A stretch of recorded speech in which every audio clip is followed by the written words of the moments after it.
Welcome to The Explainer. Today, we're looking at a piece of literature so flawlessly constructed and honestly so utterly devastating that the ancient philosopher Aristotle actually crowned it the absolute perfect tragedy.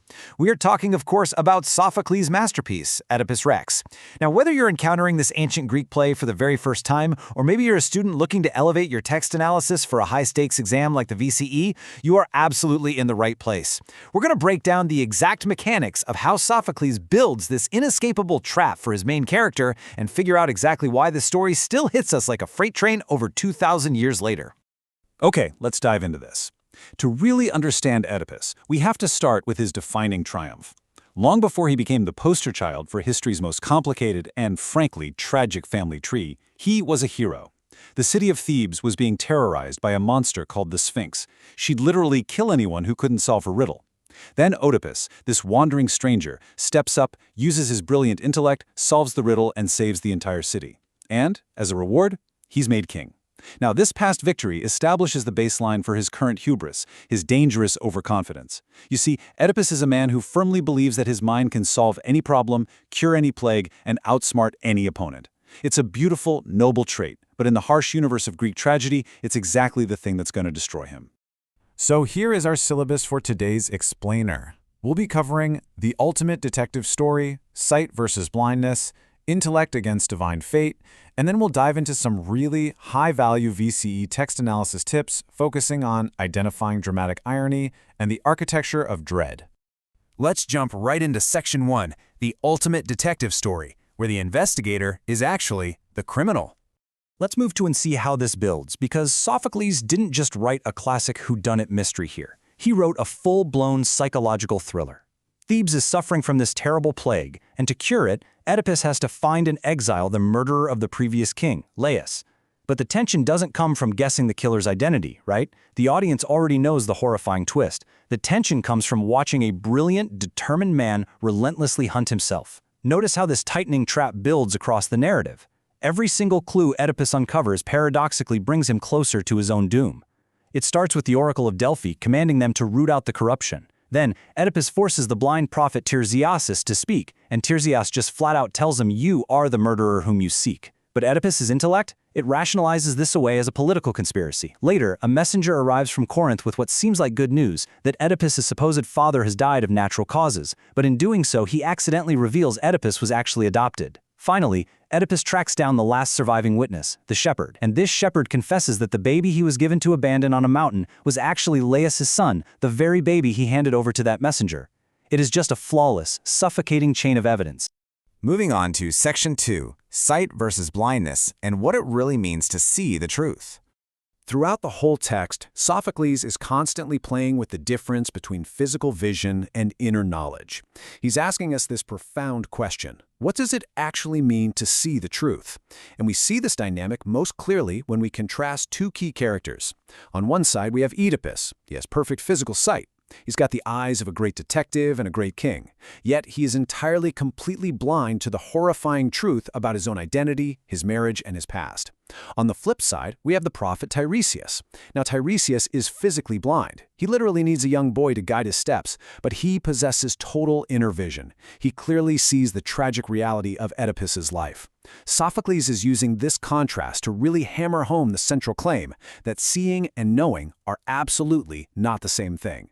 Sometimes the darkest truths can hide in plain sight for decades.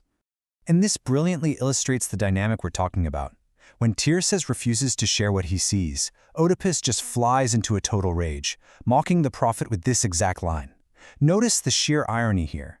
Oedipus, the man who is living in a state of supreme, total ignorance, is mocking the one man who actually holds all the answers, simply because the man lacks physical eyesight. This moment captures Oedipus's tragic arrogance perfectly. And think about it. When the truth is finally revealed to Oedipus at the climax of the play, what does he do? He takes his dead wife's golden pins and gouges his own eyes out. He literally exchanges his physical sight for the terrible inner knowledge he has just acquired. All right, Section 3, Intellect against Divine Fate, the Impossible Escape. The entire story is governed by this profound cosmic conflict. There's a horrifying prophecy pronounced before Oedipus was even born, stating that he would grow up to kill his father and marry his mother. But the absolutely crucial point here is that human beings in this play are actually operating in good faith. When Oedipus's birth parents hear the prophecy, they abandon him on a mountain to die, actively trying to prevent it. When Oedipus, who was raised in Corinth by his adoptive parents, hears the exact same prophecy, he is so horrified that he flees his home forever just to protect the people he believes are his parents. But here is the ultimate tragic paradox. Every single action taken to escape the prophecy is exactly what ensures its fulfillment. Oedipus flees Corinth, and because he's out on the road, he encounters a stranger at a crossroads and kills him in a fit of rage. Well, that stranger was Laius, his real father. He continues on to Thebes, saves the city from the Sphinx, and marries the widowed queen. That queen is Jocasta, his real mother. Human intelligence is just totally, completely outmatched by divine foreknowledge. Okay, Section 4, Identifying Dramatic Irony. For anyone studying this text, these are some crucial VCE analysis tips. If you're writing an essay on Oedipus Rex, you absolutely cannot afford to ignore dramatic irony. This is what happens when the audience knows a crucial piece of information that the characters on stage do not. It is literally the lifeblood of the play's tension. To validate just how central this is for your essays, let's look at a quote from a Cambridge University Press commentary by the scholar Canop Thirlwall. He points out that dramatic irony isn't just some neat little trick Sophocles uses once or twice. It is, quote, the main feature in the treatment of the subject. It is woven into numberless passages.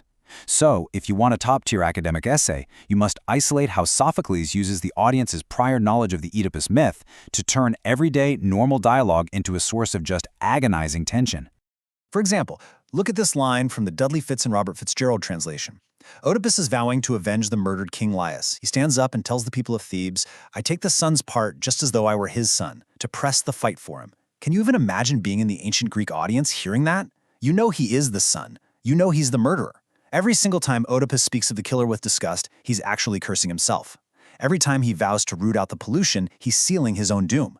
As an analyst, you really need to ask yourself, how does this constant double meaning affect the audience's emotional experience? The answer, it creates an atmosphere of sheer, suffocating dread. Which brings us to Section 5, the architecture of dread, building the perfect trap. Now, what's really interesting about this slide is that Aristotle didn't just love this play for its themes, he loved its structural mechanics. Sophocles essentially built the perfect dramatic trap by using constraints to create pressure. First, notice the restriction of action. The entire play takes place in a single location, the steps right before the royal palace. We never see the crossroads. We never go to Corinth. The past literally comes to Oedipus on these steps, making the space feel incredibly claustrophobic, kind of like a tightening net. Second, notice the chronological tightening of the trap. We move from these distant, vague prophecies to a recent messenger, all the way down to the specific eyewitness of the murder, culminating in that horrific realization. Finally, there's a stark structural shift. The play starts with this massive public crisis, a citywide plague. But as the investigation deepens, the scope narrows, and the public crisis condenses entirely into a private, agonizing family horror. The fate of the entire state ends up resting on the intimate taboo secrets of one man's bedroom. Which leaves us with this final, truly profound question to ponder. Is Oedipus ultimately guilty? I mean, he committed the acts, yes, but he did so entirely in ignorance, while actively trying to be a good man and avoid his terrible fate. He was essentially a pawn in a game the gods had rigged from the very start, and yet he takes brutal, horrifying responsibility for it by blinding and exiling himself. It's a harsh, unflinching look at fate versus free will, and it's a question that completely refuses an easy answer. Think about how this applies to our own lives for a second. How much control do we really have over our destinies? Take some time to reflect on that as you dive into your own readings of this absolutely incredible text. Thanks for joining me on this explainer, and keep exploring.